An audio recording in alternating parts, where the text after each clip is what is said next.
welcome to this episode of Double Ramblings, a podcast series starring me, Nicky Hutchison, where I joined with another person to go on about subject matter or whatever.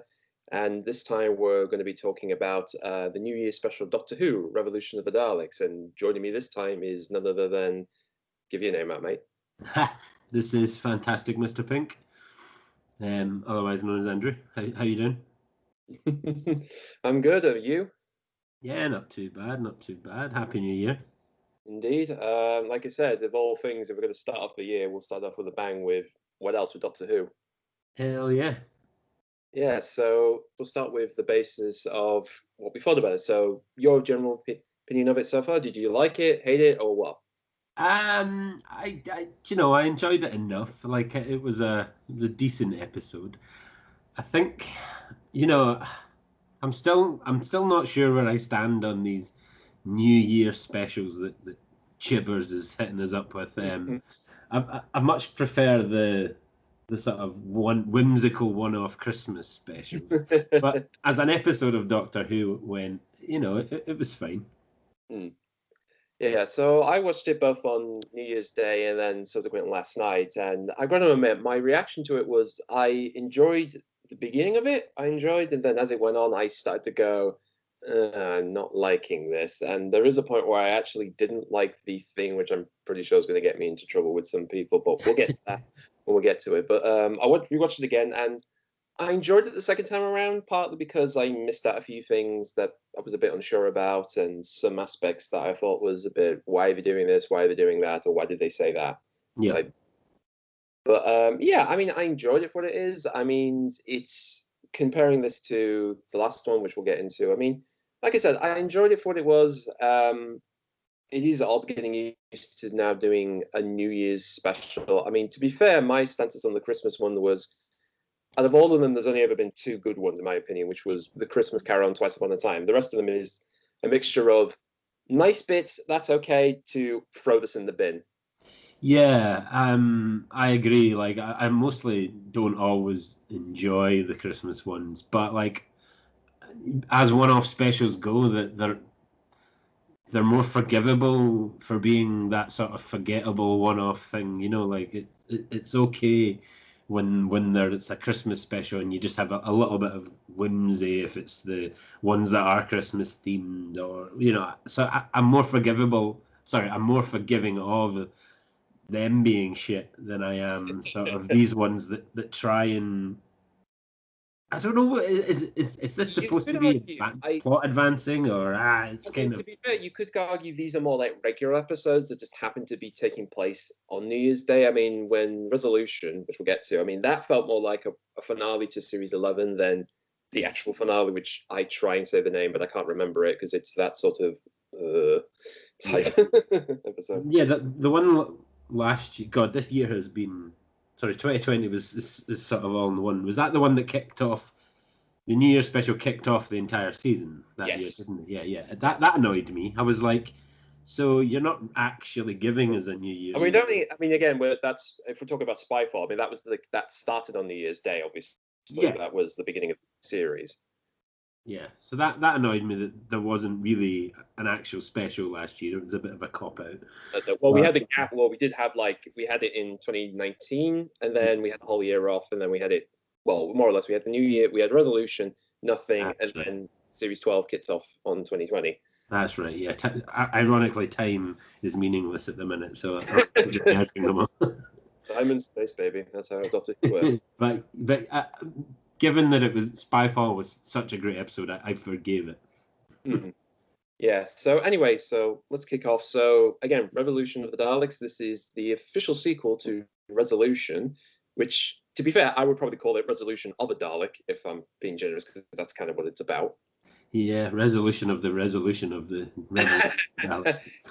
Yeah, and bring up a point, one thing I immediately went on to was to find out how many of the Dalek stories there have been, and this is now the 14th, that's of television-wise, of Doctor Who, following on from words such as Power, Evil, Day, Planet, Death, Genesis, Destiny, Resurrection, Revelation, Remembrance, 3 Hours and 1, that's a trilogy, Evolution, Victory, Asylum, and now this.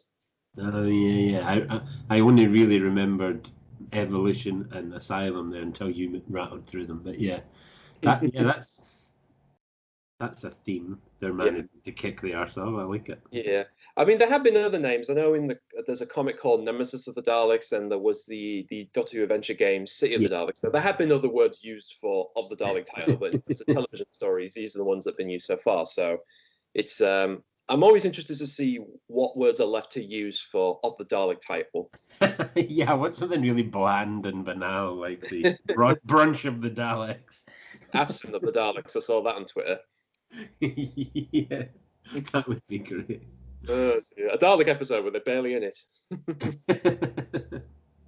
That would probably be better actually than some of the latest ones. But hey, that's a whole other thing. But speaking of the Daleks, let's talk about. So, as you said, sequel to Resolution. The story kicks off with what happened to the shell after the end of that story, which is, well, basically someone nicked it. In this case, Jack Robinson, a guy from the very popular episode with the spiders in Sheffield. I hate that episode so much. Then, we'll get to him in a minute. So he then manages to re-engineer it as a drone Dalek for the government, and supposedly it's, they're just robots. There's nothing in it until one of the scientists decides, there was something here. I'm going to grow it again, and then suddenly we go, oh shit, you're going to go through this thing again. Yeah.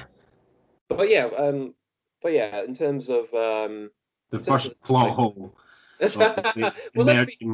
I mean, let's be fair. There's someone's going to do. If you're going to bring, that was the question in this story: is are they actually making Daleks themselves willingly, or is in this case basically one of them comes back to life, takes over the scientists, and then has an entire factory full of them? Yeah. The one thing that frustrates me though is like the constant willingness or willful. That's what the next fucking episode should be called. Excuse me for swearing. I'll let you edit that out. All right, we can swear, folks. We're adults here. We can swear a little. That's fine. I wasn't sure what age rating you were pent. Yeah, I don't think kids will be watching us for this stuff. That's what's up. I'll give you the option anyway, though. That's what they should call the next episode. The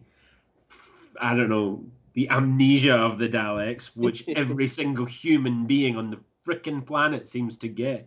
And it's like, hey, you remember Canary Wharf? You remember all the stuff with Rose? These Daleks invaded the bloody planet, and you were all exterminated, and suddenly you've forgotten what these things are and what they look like. Yeah, it frustrates me that no one addresses that in the show. To be fair, this era of Doctor Who, they got rid of UNIT. They don't exist anymore, so nobody's telling them, by the way, these have happened before. And also Doctor Who has this tendency of resetting itself in terms of, even in fact, going back to 11th Hour, like, for instance, actually Matt Smith's era Doctor Who, like, Amy Pond forgot about the Stolen Earth and Jenny's End story. That's supposedly forgotten by people. Yeah, that's the one time that has actually been addressed where Matt Smith turned around and was like, they invaded your planet. And she was like, I don't know. But I was like, that was kind of acceptable because they sort of vaguely explained that away as her exposure to the crack in the wall, kind of. Yeah, that's kind of a reason you can use. Like the crack in time was raising of history. I also kind of, in my own head for a while, I was like, just allowing myself to sort of imagine the fact that Matt Smith kind of reset the universe, and after he exploded it, then maybe he kind of second Big Bang, maybe things didn't quite get put back the way they were. So so I wrestle with it in my head that way sometimes, but the more they keep sort of putting it in my face, the more I'm like, come on, someone remember that this happened. Yeah, well, again, I think even Stephen Moffat, there was when his around about the time Twice Upon a Time happened, there was a 3-part interview with him, and even he admitted, like, the argument is everybody remember the Daleks. They just kind of go, oh, it's them again. Don't worry, they're easily destroyable. The Doctor comes up, kicks their asses. Yeah. There is that kind of attitude. If everybody knew, nobody would be screaming and running around, would they? Yeah. That's true, I suppose. And in the context of the story, the idea is that they're using the reconnaissance Dalek shell as a drone because it's supposedly to help out with police and stuff, which, and like you said, initially they're just empty shells. They don't have anything in them. They got water pistols and a smoke thing and a high sonic frequency as their utility, essentially. So they kind of all took it off surprise when suddenly a bunch of mutants turn up in them and start killing everybody in places. Yeah, the setup gave me vibes of Winston Churchill's Ironsides, Yeah, when Victory of the Daleks. yeah. That gave me vibes of that. I was actually quite a big fan of the episode Resolution. That gave me vibes of Eccleston's Dalek episode. I quite like when there's just a single rogue Dalek just kind of running around. I always find that much more engaging and much more entertaining to watch them wrestle with that, because there's just that sort of hidden undercurrent of threat, rather than, oh, there's a flying saucer and they're all pouring out of it, sort of thing. I mean, well, we should talk about the looker, because obviously they've updated the reconnaissance one from the Sheffield built one to the black. I don't know what you would call it, like black built. Yeah. I fucking loved it.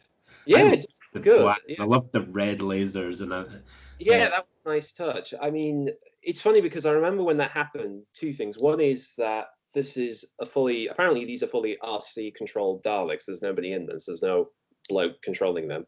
And second, because of again, I'll probably bring this up later, but the fact is, like you said, there were leaks of this earlier on. Like, people did see, one of them was like they were filming on the Bristol Bridge, for instance, the face-off with them and the regular Daleks. Yeah. And again, people did see them. And then initially my first thought was, are they in league with the Daleks? Are these like the Dalek Supreme, like the boss one, like say Dalek Sec was? Yeah. In Doomsday, was that the idea that these are what they look like? This is their commanders, but no, apparently it's a full-on race war between them. Yeah, the prejudice of the Daleks. Exactly. There you go. There's a name you could use. That actually sounds like it would be a great episode that would just be like Pride and Prejudice or something, but with Daleks. A parody. You could do that's a parody. You just have an idyllic, Pride and Prejudice. Mr. Darcy. Just have a Dalek in the background. It would be hilarious. Yeah, there you go. I mean, there's a few things that were a bit. I mean, one thing is also that the voice was slightly different on these Daleks. I didn't know if you noticed that. Yeah, I gathered it seemed to be like that they were giving the reconnaissance Dalek that kind of more aggressive tone, and they've obviously the rest of them were all cloned off of him. So I guess they've distinguished them that way. Yeah. I mean, what do you think of the voice itself? Because I kind of felt it sounded a bit tinny, slightly tinny. I mean, very like the frequency. I mean, because Nick Briggs is the voice of the Daleks, he does all of them. So, he's always trying to do something new with them. So this one felt like the frequency was a bit higher, like in terms of like how loud they were coming out, the voices. Yeah, I had no problem with it. I do like that. It was probably obviously key to distinguishing them because they all just sound the same. Yeah, they do. I mean, let's be fair, Nick Briggs is always trying to do something. I mean, like I said, the reconnaissance one, when it's out of its shell and possessing people, it's fully low and very menacing sounding. And then to go into basically these metal shells and be a bit more, part of me likes to say a bit nerdy voices. I don't know why I'm thinking of that. It's like kind of slightly, I don't know. This is, like I said, I'm pretty sure if you go through the show's history, there's plenty of different Dalek voices. I think people point out like in Day of the Daleks, because that was the first time they brought them back for ages, and they couldn't quite remember how to make them sound right. So there's kind of this, people often say they just sound really off in that story. But, it's, variations, if Nick Briggs is going to mess around with the Dalek voice, hey-ho. What are you going to do? I loved the design of them. I thought, it's been one of the... I actually really liked the sort of scrap metal one from 2019. Yeah. That I liked the kind of sort of more industrial style of it. It was pretty cool. Yeah. But yeah, and the setup was all fine, as you say. I think I agree that I liked the kind of start. Then it kind of gets on to once you start involving the companions. Yeah, my fault with this is like the stuff with the Daleks I like, it's everything else I'm a bit worried about because that's normally how good or bad a Dalek story is. Like generally if their stuff is good, that's fine, but it's everything else has to work as well. Like, Yeah. so anyway, so like you said, the whole idea of, these drones are built by Jack Robinson returning from his last appearance, which surprisingly he didn't get a bollocking from. Yeah, I hated his last appearance. I hate like he was fine playing. He's clearly good at that sort of part, but like I hated that arachnids in the UK or whatever it was Yeah, called. right, it's in the UK, that was it. I don't know. Seems to be any show that does something with sort of giant spiders like that. I just find really dull. I Well, can't there was get into Planet it. of the Spiders. That was John Pertwee's last story, and that's considered a classic for some people. So, yeah. So there you go. There you go. So you may change your mind if you ever watch that. Yeah, I doubt it. But yeah. But I wasn't a fan of him in that. But bigger fan of him in this, All right. taking the Trump parody even further. Yeah, well, considering you said I'm not like Trump, even though he's acting like a big-headed, money-grubbing asshole. Even to the point of getting off scot-free, as you say, from everything. Like just Yeah, I mean I will admit that was one of the things that kind of annoyed me is the thought that okay, in this story he's going to get a massive bollocking. I mean, he literally goes to the Daleks and tries to rat out the human race. I thought he's going to get shot. And there is a scene, there is one bit where him, Jack, Ryan, and Graham corner him, just say, give us a reason to live, money. And then one Dalek comes off, is about to shoot them, and he misses. Like, come on, guys. Could have got free shot in there. Yeah, I did expect him to meet a sticky end. However, the hints of him becoming president.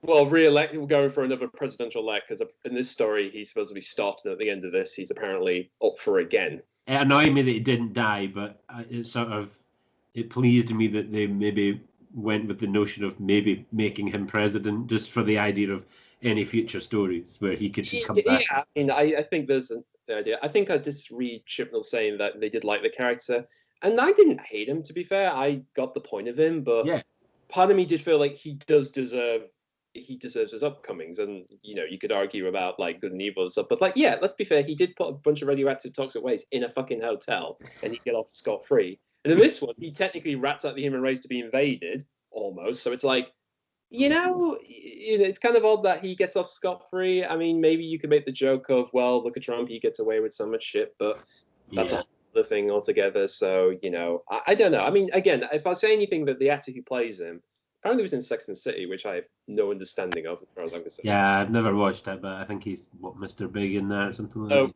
god, right, Mr. Well, that tells you how much of character trophy he is. He's called Mr. Big, and he's his thing, I guess. But yeah, I mean, I've liked him, and there is a slight moral high ground he has when he discovers his scientist friend. He does have a name. Sorry, it's evading me at at the top of my head. But again, he does end up. He's saying, "What the hell are you doing? Bringing this thing, creating this creature from the remains of that dead thing I showed you." Yeah, he wasn't. It is interesting that he didn't. He didn't start immediately saying like more money. Yeah, there's a way we can use this to our advantage. He knows damn well A, it's a PR disaster, and B, this could really lead us into some shit. Possibly having just learned something from the whole toxic waste thing. Exactly. That was one of the things that annoyed me though, or that baffled me about that episode was this young tech guy. As you say, his name's escaping me as well right now. But the guy, so his name will be appearing on screen. Don't worry, folks. The guy that he got in to do it. What exactly are you? What are you? Are you a biological engineer? I thought you were a tech guy. You know what exactly kind of genius are you? Yeah, I mean, again, he was curious. I mean, Jack does say to him, your problem is you're too clever. Yeah, I know. You're too conveniently clever. Suddenly you've got the means and like specialist knowledge to take 2 cells from a dead Dalek and clone and into. I was like, oh, for God's sake! I mean, let's be fair. They did prove that you can kill this bugger and split into different parts of the country for thousands of years. Yet you give it UV light and the fucker comes back to life. I almost wish they'd just kind of like let that happen again or something like that. Just let it regenerate itself. But yeah, fair enough that they got someone to clone it. But I just was like, you've distilled all of these specialties into this one guy, and it's the fact he gets killed off. I mean, the fact is he's the one who ends up getting possessed and making the army, and then he gets killed off just because the Dalek wants to, and it's kind of yeah. So it's a bit of a sad end to that guy, at least. I mean, he meant well, but he thought he was just exploring it. I don't know. Did someone not hit out with the line, "This is why people hate experts"? I was like, there was quite a lot of little 2020 commentary there in terms of. Yeah. Well, speaking of that, one thing that did make me laugh is the very beginning of this episode. It has "long time ago, far, far away," which is like, I wonder where that's taken from. But then immediately it has the words 2019. To just brackets of name, year, and place. That did make me giggle. Yeah, that was quite good. But yeah, so still on the sort of setup. It was all good that way, but just here we go again with Sorry, I don't know where you're planning on. No. Let you go on, and then yeah. But I'm just here we go again with like Yaz and Ryan and Graham. Well, we might as well bring them up anyway. What are them two? So Graham and Ryan have more or less just accepted the Doctor isn't coming back, and have gone on with their lives for 10 months, whereas Yaz has just stayed in the house, the TARDIS house that was at the end of Time's Children, and is pretty obsessed. And the one thing I'll say about the story is, a lot of the buzz was talking about this is the end of Graham and Ryan's, departure and stuff. So, it's going to be really sad. And I'll say that here, the first time I'm watching it, I felt nothing for them leaving. I didn't feel a thing. I felt like, what is, the story wasn't about them leaving. It wasn't hinting of any of the, because previous stories, like how Rose left, or, other companions have either left or died, or, in some form or fashion. There's kind of a lead up to that, and this one wasn't built around that. Yeah. After I rewatched it again, for those who are still watching this and not hating me, calling me a prick for saying I didn't feel nothing, because I've seen on Twitter a lot of people saying, "Oh, I really love it," really crying their eyes out and stuff. I will say it's clearly that they're really done with that life. They accepted the Doctor. Traveling with the Doctor isn't really going to happen again, until. But they accepted that, they got other things to do with their lives now. Yeah, like Ryan spent the entire episode with his face tripping him. He was just there the whole time with a face like a scalped arse, just like, oh, grumpy. And it annoyed me that she didn't, like, she's not like, oh, you left us for 10 months, and it annoyed me that she didn't once turn around and just say, it's been 20 years for me, mate. Well, 20,000 years. I mean, we'll get to her in a minute. But she said it was a couple of decades. Yeah, I mean, like I said, the story was more about Yaz missing the Doctor, and probably that lifestyle as well. I mean, she's the one who literally pushes her when she's like, "You've been gone all this time." Yeah, you've been gone all this time, and I've been stuck in this TARDIS house. Does she still have a job with the police? Where's her family? What's going on? Like, she is just the worst developed character in this run of the Doctor, and it's like, I just hate her character so much. She's just a wet blanket. I want there to be some small period of time between her and the new companion coming in, where it's just her and the Doctor, so that we can get something from her. Like, I got more character development. I'm definitely, I mean, for what the story's saying, and again, this is just for one episode, we don't know what the next series will involve yet, but it's clear about she misses that life, she misses being with the Doctor, and that's her livelihood, so she's clearly going on, nothing really matters, it's like the fact she doesn't bring up her family or anything. It's like, with Rose, like, the whole point of her departure was she would have just given up everything, she'd give up anything just to be with the Doctor, and she kind of, paid for it by being stuck in a parallel universe, really. Yeah. But did I feel nothing for Graham and Ryan leaving? I'm not sure. I felt a little twinge about Graham. Ryan is another nothing character for me. He's kind of, he exists, and I don't dislike him, but again, I don't really feel a lot for him.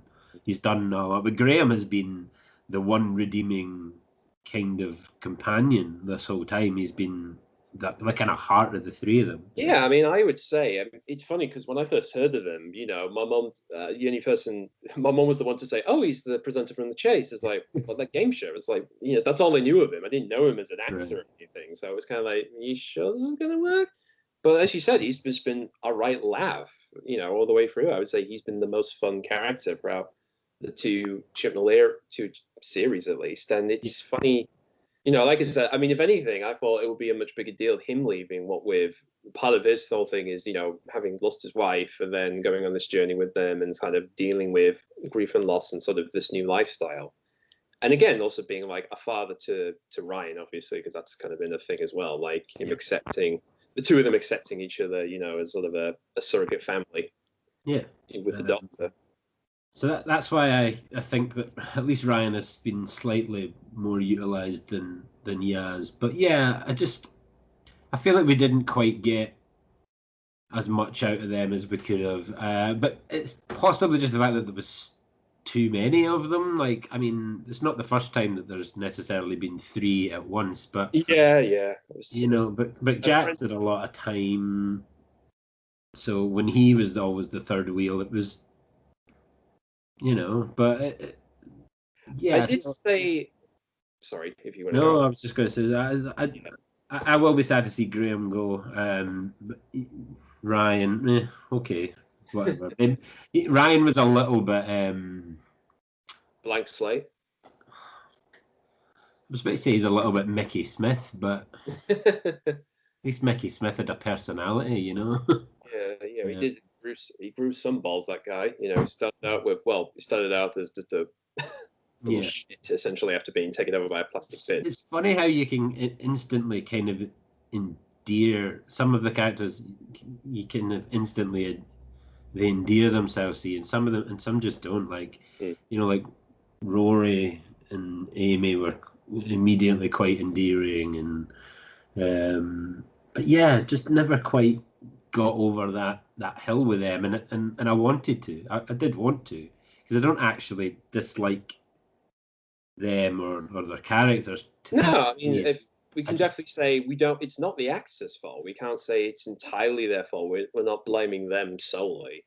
I mean, you could. I mean, you could blame the. I mean, the other aspects. Again, you could blame the writing. You could blame the direction or whatever for how the characters were done. But I wouldn't say I never hated them. That was the thing. I never hated them. It was the case of.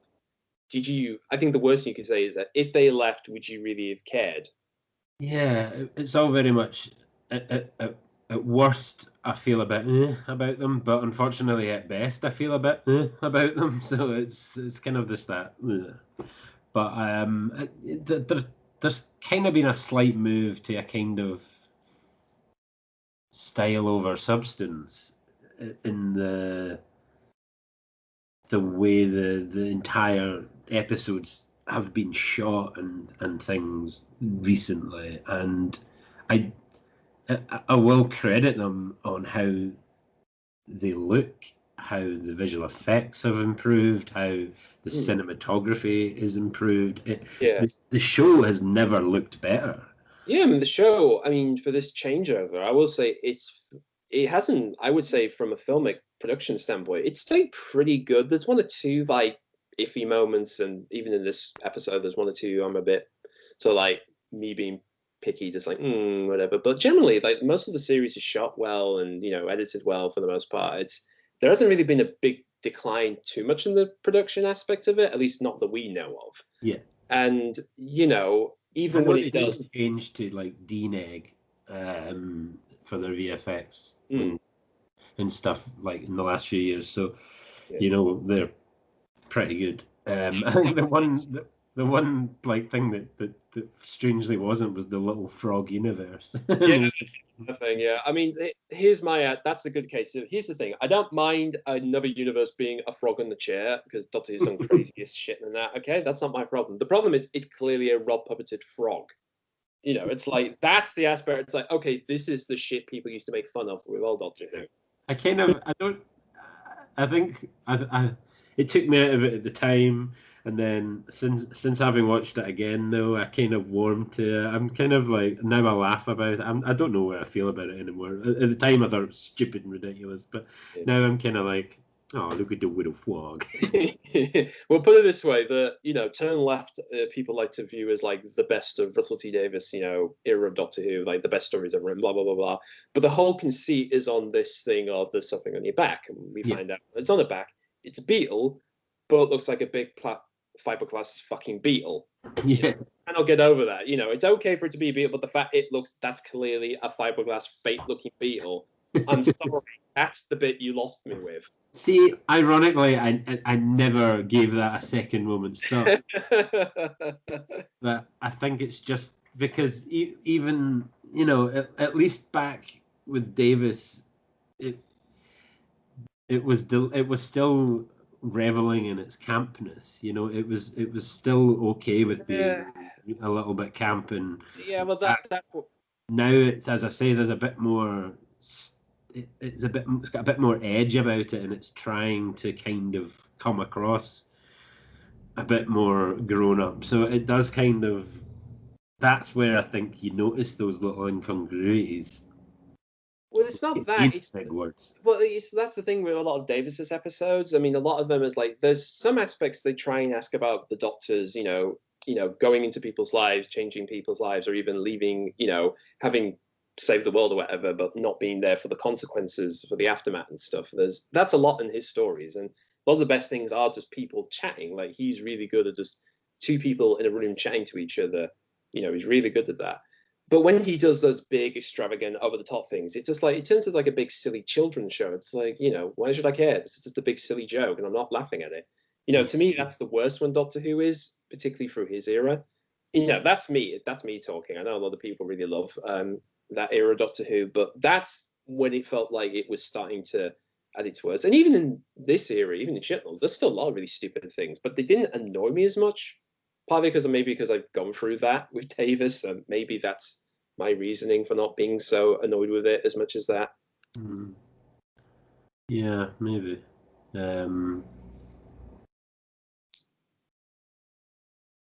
I don't really know what to say about that. Yeah. Essentially, in terms of the companions, I'd say the story was clearly more on, Yaz missing the Doctor, and sort of like, there's even the speech about with Captain Zhao, which we'll get into.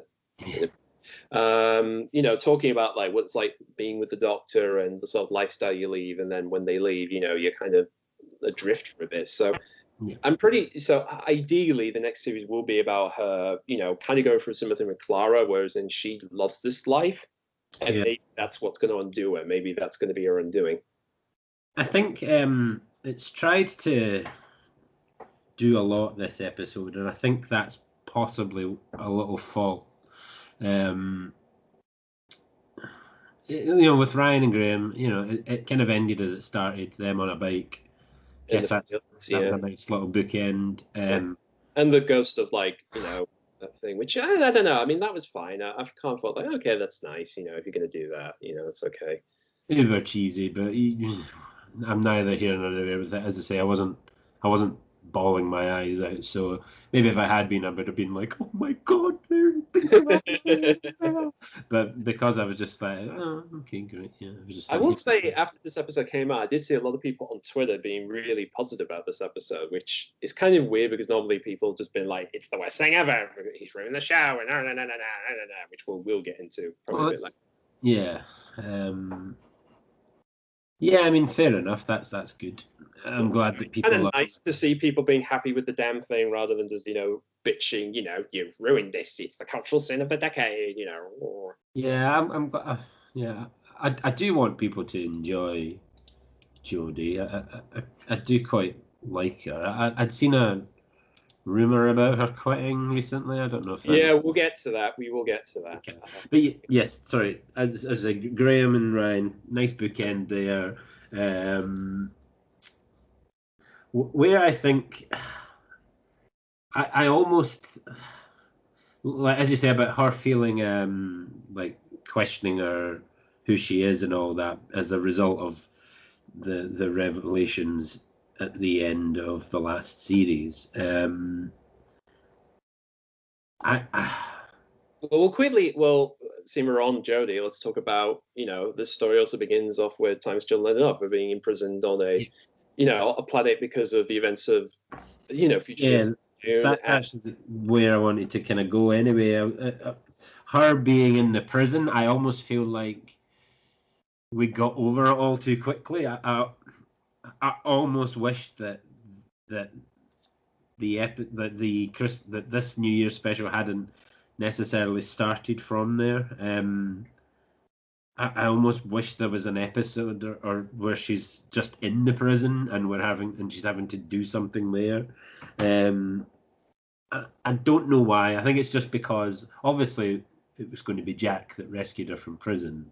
Well, that's the thing, because the way they advertise this, I mean, if we're going by like the way they were talking about it in the trailers and not promos, I mean, they definitely did a lot of not showing off her getting out of the prison early, because it kind of set it up. Maybe Jack gets to Earth and initially helps them all, but shit goes wrong, because it will do. And of course, that's where she ends up breaking out and coming to rescue them. Yeah. Well, I can't even remember why the Judun were arresting her anyway. Well, in that episode, there's a Time Lord puts a bounty on her because of, you killed someone and all this stuff. I think it's maybe she's been framed for the destruction of Gallifrey, which hasn't been studied yet. Oh, yes. Jared Doctor does kill that Time Lord to put the bounty on her. Yeah. Yeah, that's right, yeah.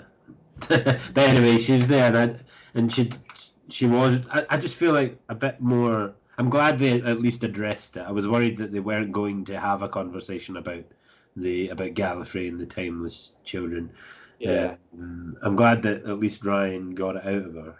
Yeah, and funny enough, because there's a guy online called Mr. TARDIS Review who did an entire during December, he did an entire thing about the Cybermen throughout there. So he did bring up the Lone Cybermen trilogy, which is Haunting, Ascension, and Children, and did bring up the fact that during that, Ryan doesn't do anything. Like even the opening of Gallifrey, when they first see at the end of Ascension, it's like he doesn't have a thing to say. Like, why is he not saying, what's that? What are you talking about, Doctor, and all that stuff?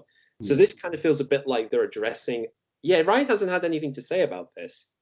It's like, it's a bit of a shame. And he does mention, no, you don't wiggle the way out of this. You got to tell me this. Yeah, that's a good light to frame it in, I guess. I hadn't really thought of it that way. I'm just glad that they sort of didn't say, we'll address this when the series comes up. Yeah. But yeah, as far as her kind of wringing her hands around her identity and all that sort of stuff, I mean, you know what I think about the whole Timeless Children thing. You know that I'm not... Well, that's something when we get to the end of this, that's something I want you to bring up, because you have a little theory about how this might work. We'll get to that when we talk about Series 13. But I guess it's less of a theory and more what I wish. Theory, wish fulfillment, that's basically what it is. Let's be fair. That's always what theories are anyway. Yeah. But yeah, you feel about that. So I'm kind of like, as far as her goes, like wringing her hands about it and sort of wrestling with her mind. A little bit more on that would have been nice. I feel like, that's why I think that maybe having her breaking out of the prison, but I guess it gave a lot of context to Ryan and Graham leaving, so it did work out that way. But it kind of had the effect of having quite a lot going on in the episode. That I think she's been in there for quite a while. I mean, she's been literally doing the classic, 1, 2, 3, 4, 5 scratching on the wall. So she's been in there for a long time. Like Bacaldi in a couple of decades. Didn't say exactly when. I bet someone will count all those scratchings on the wall, and then we'll find out. I mean, let's be fair. Peter's daughter spends like a lifetime in the, in Heaven's Sent, stuck in the confession dial. So that's it. I mean, it's not much. From what she was saying, it sounded like between 20 and 30 years, which is fine. But yeah, it just annoyed me that they're sitting in a huff that they've not seen her for 10 months, and she didn't once say, "Guys, I haven't seen you for like 30 years. I know how you feel." She just come at me going, "Hey, I was in space jail." Yeah, it's like... I mean, I will admit that did make me laugh. Just like the first thing she does, it's like, "I was in space jail." Yeah. Yeah, it was funny. I think that's her trying to be all like, "It's okay, I'm fine, don't worry, guys." And they're like, "Yeah, we are worried, for God's sakes, don't try and be chipper." Yeah. It kind of took a. It was nice to see her actually meet Jack. Yeah, speaking of being in prison, I mean, the one thing I did hear a lot of people go on about was whether or not the prison she was on was Shada. If you're aware of that at all, or No, I've not heard anyone. okay, so for his sake, I'll quickly explain it. So there was a story called Shada written by Douglas Adams. It was all about, apparently Time Lords of the prison planet called Shada, and one thing when at the end of Time as Children, where we see it in space, people did sort of go, oh, doesn't that look a lot like that? Because there was like I said, the story was never finished. It was like 70% done, and they didn't have the climax or even on the planet itself. So they recently did a DVD completion of it with animations and even model effects and stuff to sort of do it as a whole thing. And there is an image of it that looks like, it's an asteroid with some buildings sort of built into it. And even I was looking at that going like, kind of, it looks a bit like that. I mean, they never say it is Shada because it's meant to be a prison for Time Lord criminals or something, or maybe people against Gallifrey or something. So it's never, they don't mention it here. It's never explained, but who knows? Maybe it is, maybe it isn't. Sounds fine with me. There was definitely, I mean, other than the Ood, there was some. I'm going to say this gave us some cameos of some old Doctor Who monsters. Yeah. From, we've. Funny enough, I will say, this is the first time both the Ood and the Sycorax have appeared since Davis's.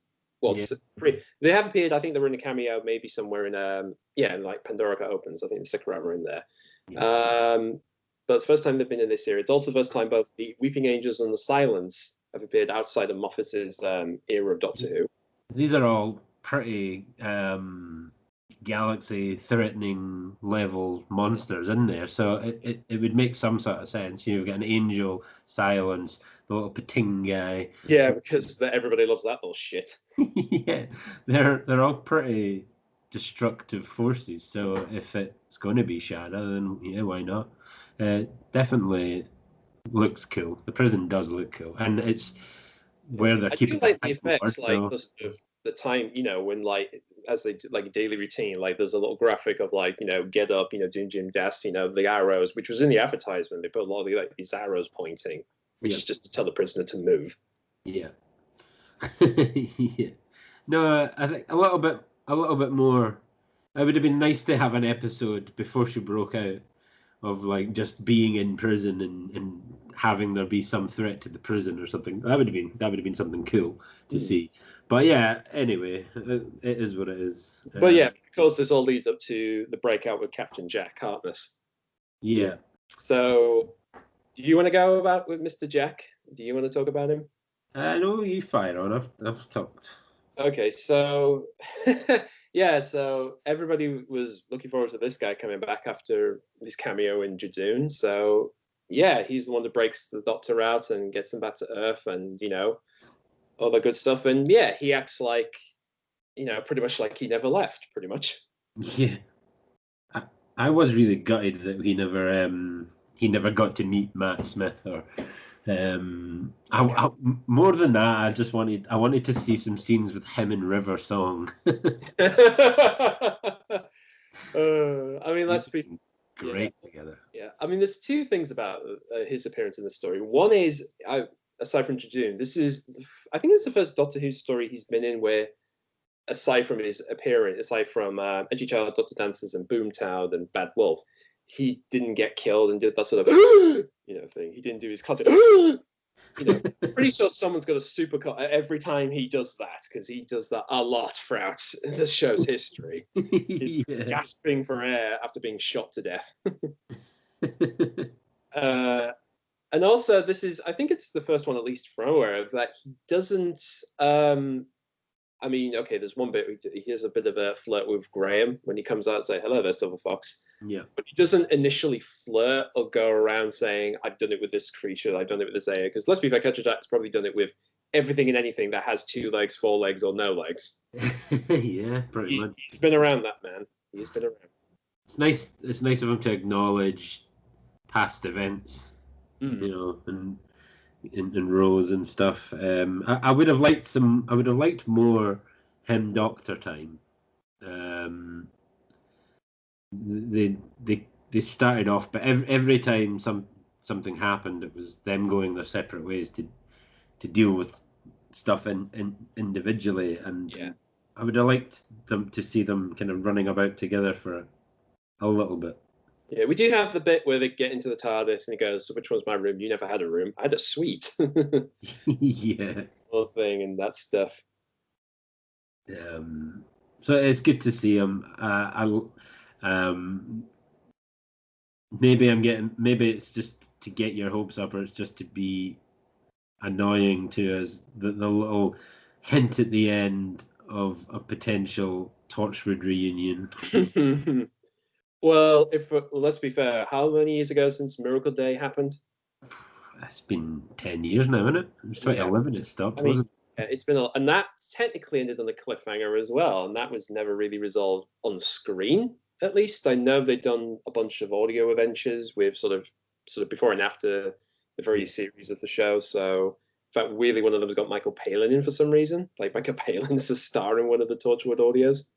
All right, okay. There you go. That's something. Wasn't Peter Capaldi in one of the Torchwood series? Yes, in Children of Earth, he's the guy who talks to the smoke monster, says, "Give us your children or we're going to screw the planet." And so he decides, "I'm going to kill myself and my family because I don't want to live in this world." Yeah. And everybody likes to point out Fires of Pompeii. Oh, that's the one everybody likes to point out. No, you forget the one where he kills his family in Torchwood. You don't remember that one. Yes, hold me to the mark. Yeah, so I'm always surprised no one brings that up. Yeah.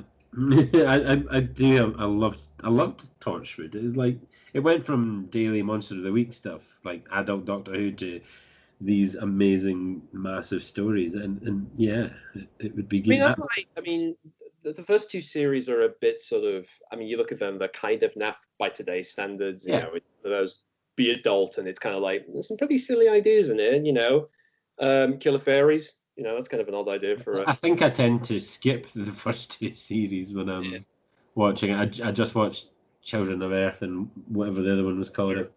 Miracle Day. Yeah. I mean, I like Children of Earth. I thought that was a good, like, a proper. What if there was a Doctor Who story and the Doctor wasn't there to stop it type deal? Well, I was about to say that, like what you talked about earlier, that was one series that did address the, you know, when the Doctor saved the world and the aftermath of it, you know, or when the Doctor's not there, and you know, when there's a threat to the planet, but the Doctor's not there. So that was good for exploring that sort of stuff. Exactly. Yeah. So, you know, it's nice to see him. I mean, it kind of boggles my mind that when I see John Barrowman now, he's got like full on white hair. So it's kind of weird to see him. Yeah, you know? He's at least still at the age where he can. Hair dye can at least work on him. We can say that. Pull it off. We can pull it off. The immortal thing, but he's probably going to eventually go the way of Luke Skywalker. Just hide up somewhere on the other side of the galaxy. I did something really bad. Well, I technically killed my son to save the Earth, but I don't know, maybe something else. Yeah, and maybe by then though the CGI will be better. Well, he's meant to be the face of Bo. Apparently, that's still the idea that he's going to turn into. Still canon, yeah. At this point. Be interesting to see how that develops. if they wanna, continue with it. What things did you have any problems with it? Okay, so there were a few issues, like I said. So the first time watching, like I said, I didn't think the story really. It didn't feel like it was about. It didn't lead up to anything about Graham and Ryan leaving. It wasn't about that, and like I said, it's more about Yaz essentially not giving up on that lifestyle. And I will say also the little talk Ryan the Doctor has about the timeless children, which two things. One is as they do it, there's the bit where she says, "How do you feel about it?" And she says, "Mostly angry." And then there's the bit where, Ryan says, things change, sometimes news scary and stuff. And that bit's a bit like, because people love to read into things, they like to look at something like Henry's Tunnel thinking, oh, this is a great Edgar Allan Poe story about the torment of the souls. Like, it's a train that gets stuck in the tunnel. And guess what, folks? He gets out the very next story. So, people like to do that shit. But there is like a double meaning with that sort of dialogue, about like how things, because there's been this big revelation of Doctor Who's, history that we know of at least. So I feel like that's kind of them addressing it a little bit, at least addressing it partially. I mean, he does say once this Dalek stuff is done, you go out and sort it out. Yeah. So it was left fairly open because of the whole hidden, still not uncovered every single memory and various things. Doctor, who she is, is she a Doctor, is she something else, type business. We still need to get through that. It definitely felt that they were leaving enough room to breathe. Yeah, they mentioned it. Like you said, they mentioned it did happen. We're not going to just say, we're not going to go all, Rise of Skywalker and said Palpatine did it. Because, that's the thing. I'm surprised, actually, no one on the line has done, like, the clip from South Park where it's the little kid Buttersworth. I think he's talking like, I got this amazing plan, and he just goes, Simpsons did it, Simpsons did it. So we should do a version of that where it's like, Palpatine did it, Palpatine did it, Palpatine did it. Yeah. So at least, we haven't had that yet, but we'll wait and see. But like you said, they addressed it, but it wasn't the focus. It was, like you said, they addressed it and mentioned it happened, the reason for why the Doctor was in prison, partly in the first place. And also, it is going to be something I think they will look into the next series, at least. They have to, at least. Yeah, I hope so. I wasn't satisfied with it. The Doctor being the timeless child was just the first thing you obviously think of, and it was like the obvious. It was just the obvious way for it to go, and yeah, that annoyed me. It's like you shouldn't go for the obvious one, but then maybe going for the obvious answer is somehow subverting your expectations. I don't know. I mean, that's the thing, again, that's going to Last Jedi visited about the virtuous expectations, like, what, by being shit? That's people's arguments pretty much about. But again, we won't go into that. We'll talk about that towards the end a little bit more. But like I said, there's one or two things that did bother me. One is, like I said, so visual effects, like for the most part, they were pretty good in this episode. Like the stuff with, with the Daleks, coming to Earth and flying around, both the drowned ones and the regular ones. There's a great shot of where they head to the bridge. You see the Daleks landing and then they, hit the ground. And I think there's like, people would say that's like a trick where it's like, it's a visual effects shot and then we cut to the real live action of them going down the bridge, which is, again, I really like that. That's a great, continuous shot. That was a nice shot, actually. I quite liked the TARDIS appearing and then flying over it. You have a shot of the TARDIS on the top of the bridge, and you see the Daleks. If you're trying to make it so that the Daleks don't know that you're here, maybe don't materialize. I think they're too busy with everything else. I think they're just like, they're not looking at a minute. Maybe that's their excuse. I felt like it was obviously Chibnall loves a kind of Deus Ex Machina, doesn't he? He loves. Well, this show is all about Deus Ex Machina. When it's true, I guess that's probably entirely what the Doctor is. But she obviously had the plan to bring the normal Daleks and to take out the Daleks that were on the Earth. And I do like the bit when they take control. The Daleks transporting into the drowned ones and they start killing people. I thought like, oh, this is quite, even the bit we have a shot of them. We have that whole the Prime Minister doing the whole like, about safety and business, and it's like, oh, you're gonna get so buggered by this. And even you have those shots of like them, near out and about, like in the airport or out near, I think like Tower Bridge or whatever it is, or it's like, oh, they're going to get slaughtered. And he doesn't hold back. You do see them all getting shot to death and, full on skeleton, Evil Harriet Jones / and even she wasn't that daft. / Theresa May. I was glad that she got shot. Yeah, I mean, again, it's where she gets her comeuppance of all the people who do get killed. What's the guy's name? I've forgotten his name. The bad guy. Jack Robinson. Yeah, Robinson. at least Robinson, he's fun. You kind of enjoy like her. I just found her repulsive. And maybe it's just because she was basically being Theresa May with her strong and stable. Yeah, and and just like, people say, "Oh, Doctor Who shouldn't be political." It's like, well, it's not the first time they killed the Prime Minister in Doctor Who, have they? exactly. Last time it was a bunch of farting aliens. I mean, at least that was like you couldn't really take that seriously because that was so bloody stupid anyway. So at least to this one, you got a bunch of racist tanks going around. Yep. But I just found that again, it's my big complaint with most of Chibnall's stories with the Doctor now. It's like they have this massive setup and they just fail to deliver on the climax. Like I was enjoying all the new Daleks coming out. What my favorite favorite visual effects shot was when she figured out that they were using the UV light and then they teleported into the Daleks. That my favorite visual effects shot was that Dalek, the mutant, getting into the materializing in the. Like getting its tentacles into all the apparatus. Yeah, I thought that was beautiful, and I love the kind of new design of the CGI Daleks. They mostly do the Daleks as actual little flying machines, puppets. Yeah, when you see the actual mutant inside, but I like the way they've made them look when they do them CGI now. So that was my favorite shot in the whole thing. It is a change because they went from like the one-eyed like octopus spring creature from the Davis and Moffat era, which is kind of the look they've gone with for the comeback of Doctor Who, and then they're going for this clearly more green.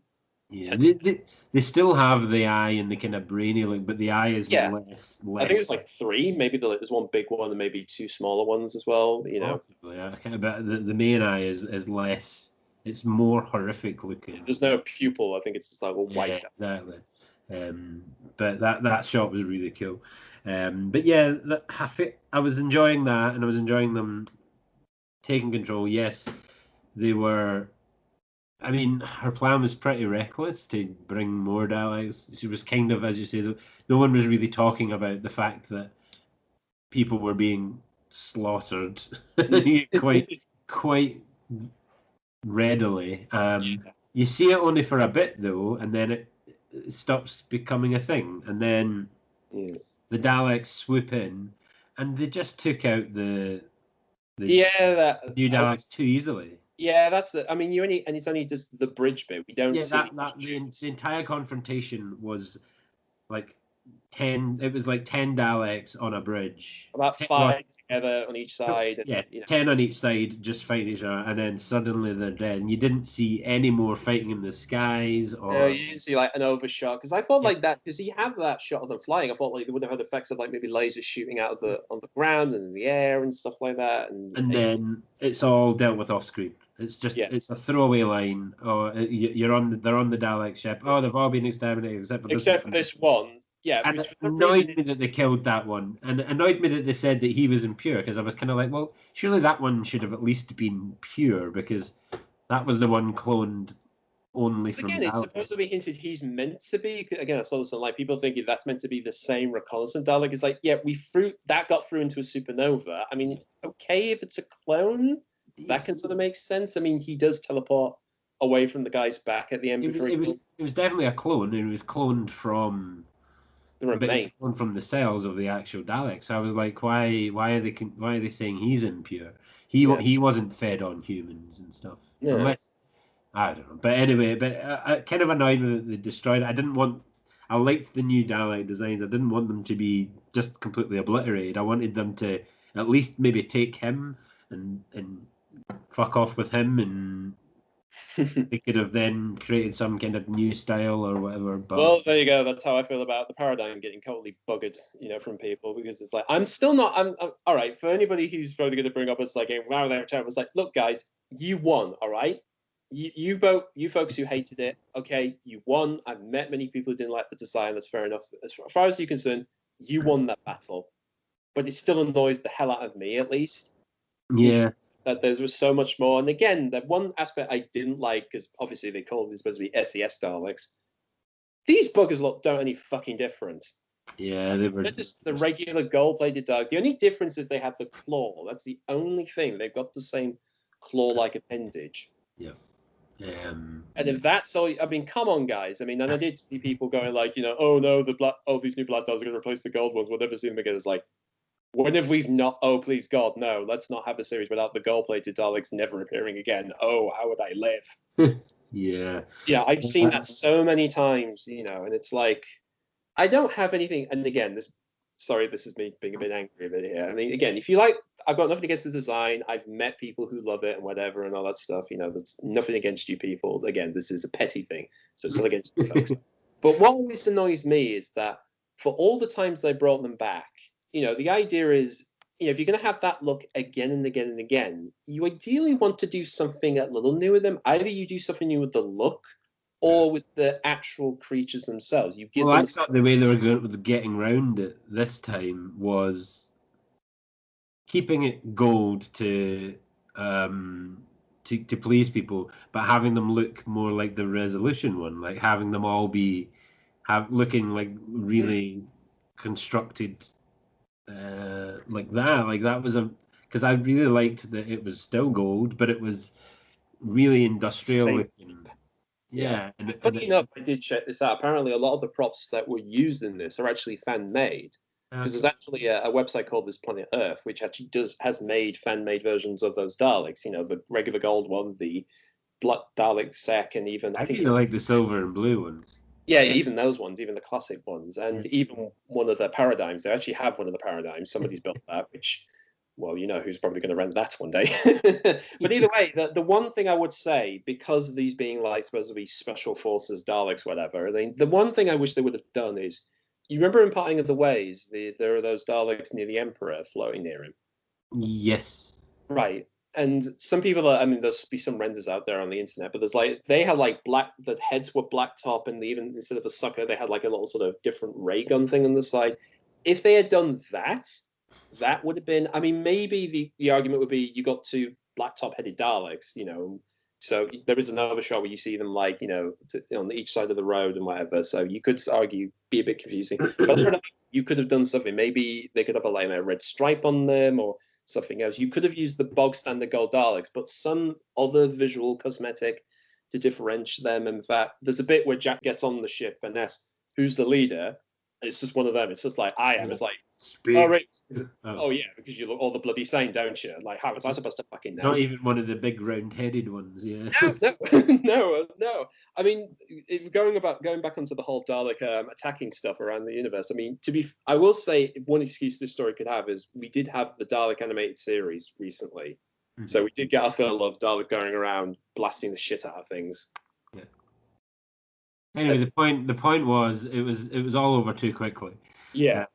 It was like it just that's what's been a constant with Jodie Whittaker, and I think that's why I've been like I like her. I'm fine with her. She's great. I'm not really interested in the whole male female thing, but women around Dr. Harrow. Oh, yeah, but it's like he always sets up a great story at the start, and then at the end it just goes out the window. And I'm just like, because it happened with the very first one with the Master, Spyfall. Sorry, yeah, it happened with Spyfall. The very first episode was amazing, and then the second episode, it built, and then just was. They went into a room where they were about to do it all. She just went, could you just not? And they all went, oh, okay, yeah, we'll stop her evil plan. Why not? And even the episode where they resurrect the mad gods that are like trapped between the planets or whatever. It's like it wasn't. And they spent this whole episode releasing them, and then they're like, we're going to destroy the universe, we're going to consume their fear or whatever, and then she just walks in and goes, could you just maybe not? And they go, oh, okay. Well, could you maybe not? And if you're not, well, I've got a big monster, so up yours. Yeah. Even if they'd said no and they had to use the monster, Yeah. And they had a bit of back and forth. All of her wins have not felt earned, and it pisses me off. And I actually quite liked the way she got rid. I was like, how is she going to get rid of these new ones? And I quite liked that they all went flooding into the TARDIS. Like, yeah, that's something you've never seen in Doctor Who. yeah, exactly. I thought, oh, that's cool, and I never even twigged that that was a thing, and I didn't think of the second. There is that bit where she has a plan. Yaz was worried, and they say, "Where are we? I'll show you." And it's like, okay, where are they? And even I didn't. That didn't click in my head of thinking, oh yeah, the house TARDIS, of course. Yeah, so it was pretty cool to see them all flood in, and then you were kind of like, oh shit, they're in a TARDIS, but then that's what they've been wanting for years. They've been wanting to control one, and then but yeah, then they screwed. Yeah, I quite enjoyed that part, but I just feel like if the actual battle between the Daleks had been a little more hard won. If we'd seen a little bit more, we had a few more shots, I think it could have paid off. Like, we didn't have to have a huge bit. Like, them exterminating, the drones exterminating people was enough. If we just had that same level, just with those Daleks killing them off, it would have been all right.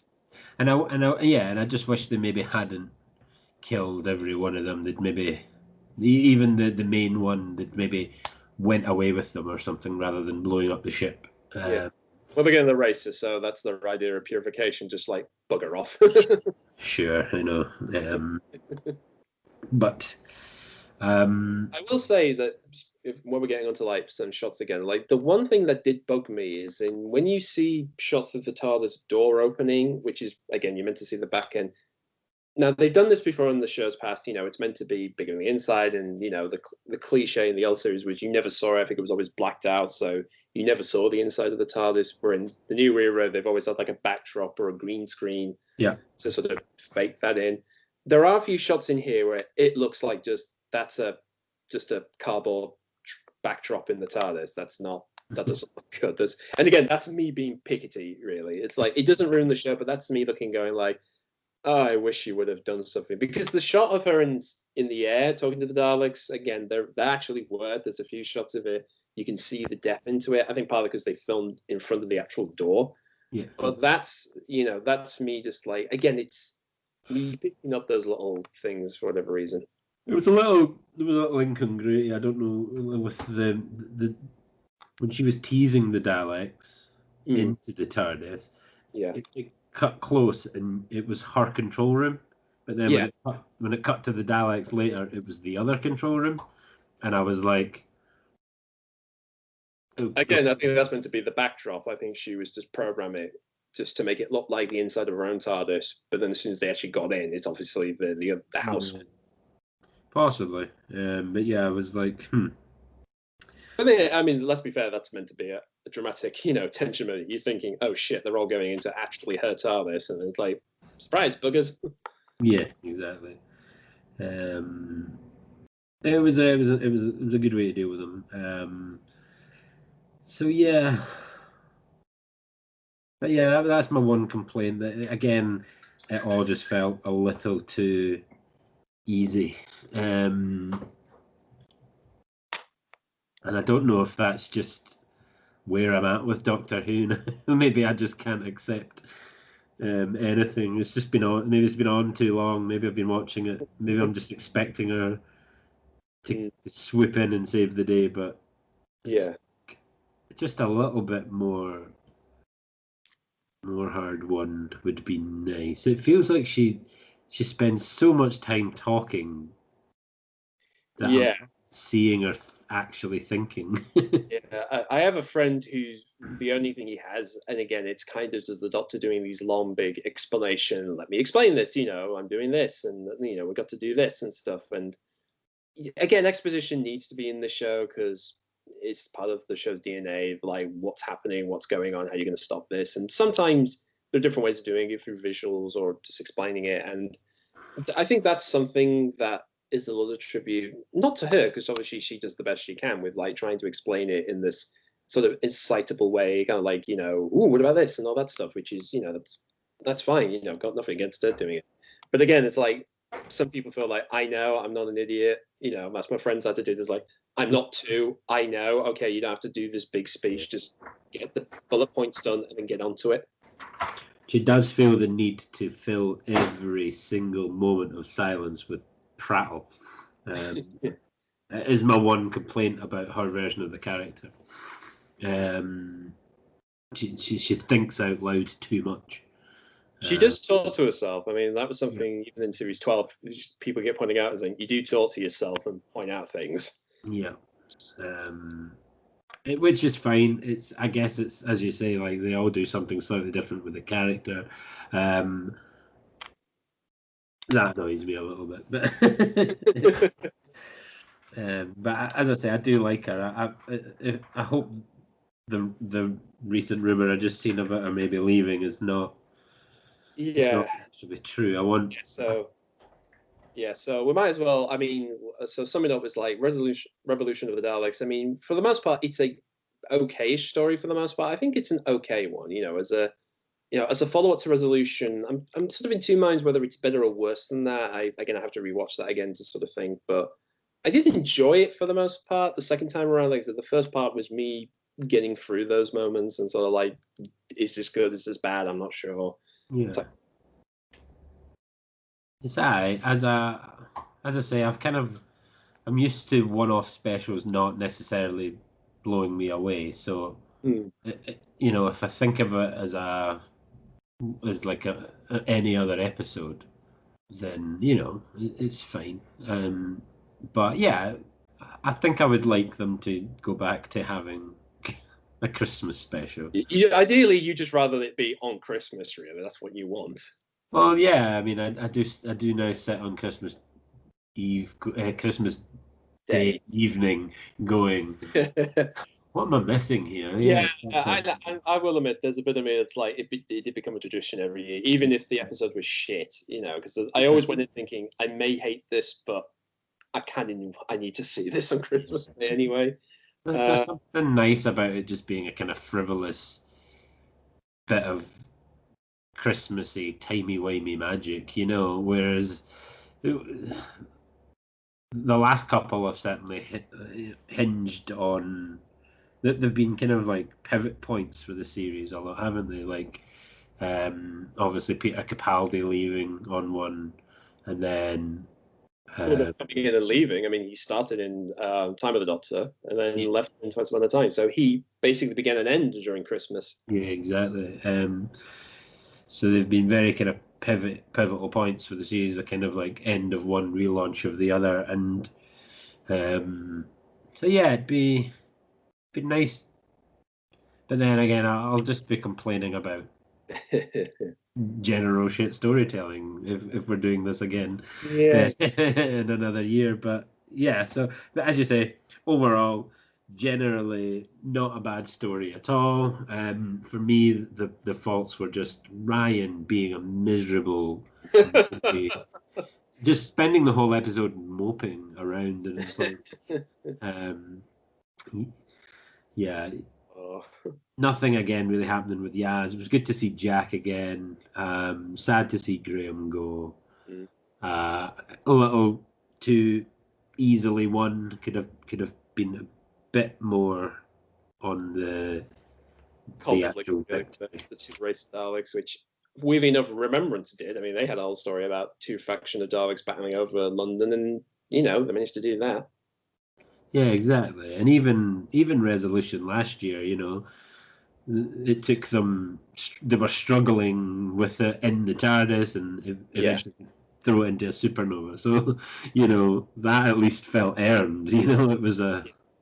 I almost wish there could have been more of a threat to one of the main characters, like.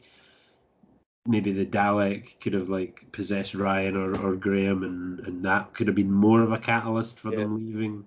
I mean, I'm surprised it didn't end up with having Jack stuck in the Dalek ship blowing it up. I'm surprised they didn't do that. Like I said, they didn't end it with Jack dying and then doing business again. His I'm immortal line was a bit weird, but yeah. Where do they go from here? I guess.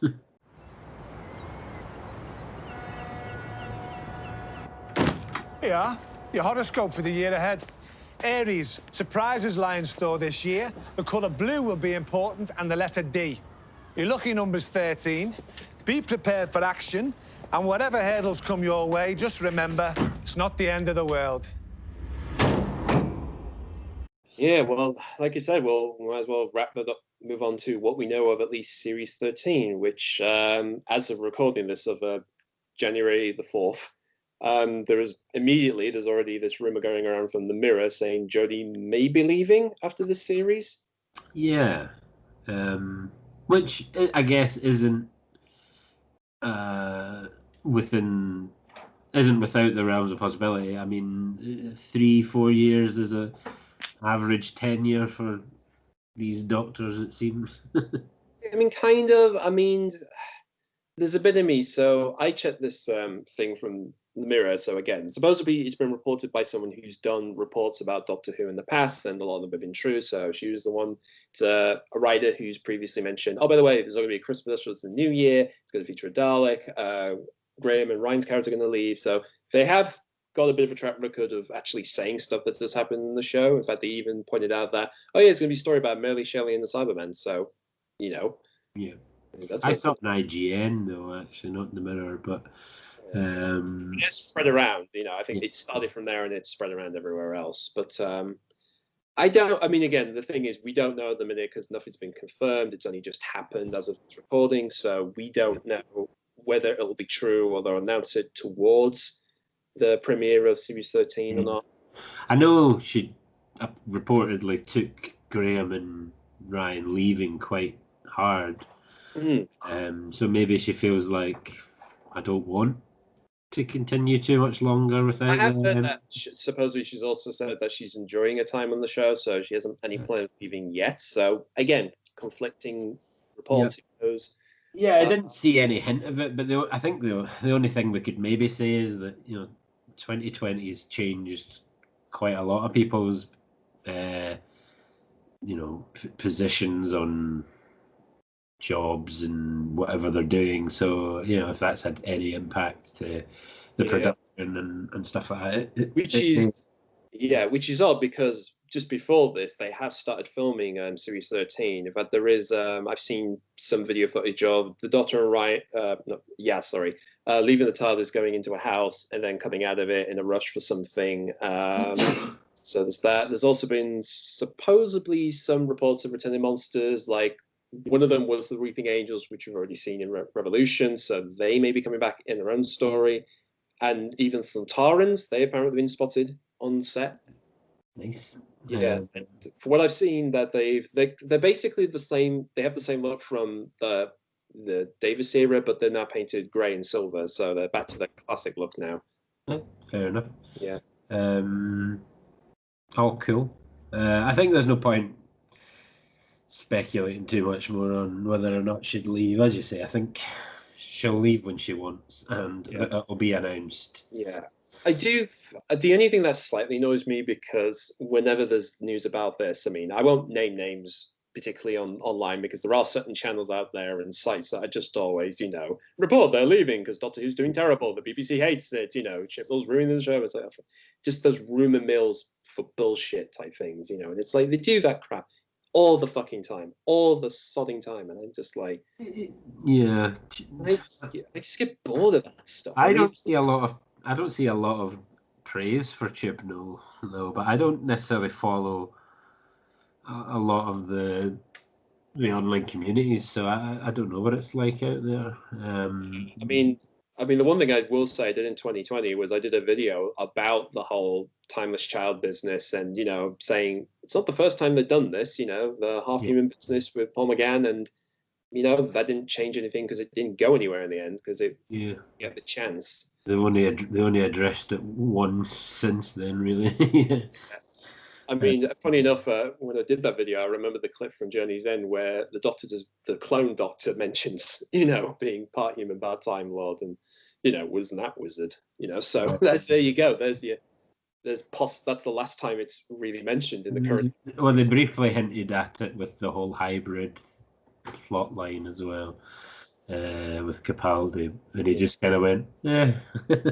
Yeah, kind of. I mean, it's sort of well, I guess it's meant to be the woman who died. I guess That was just Moffat's go-to. Whenever anyone was like, "Yeah, but what about this, Stephen?" They'd just be like, "Yeah, why is that alive?" Yeah, yeah. I will say that the thing with this whole business with the Timeless Child stuff, I'm pretty sure Chibnall has a plan for this. Like he clearly has a plan. He didn't just do this for shits and giggles. He didn't just do this to intentionally piss people off, because that's the worst you can do. I think it'd be stupid of people. Of what I've heard, if I was watching a video last night, there was a guy who actually visited the set of Revolution at the time, where he met Chibnall and the executive producers, and everybody's really happy. They love Doctor Who, and they're really proud of what they're doing. In fact, he was in the editing suite, and he saw what ended up being the policeman, the Irish policeman who gets shot off the edge of the cliff. Oh yeah. Once it wasn't done, he just saw, oh, it's just some guy falling off. I wonder what that means, Yeah. Before realizing, oh, that actually means something. Yeah.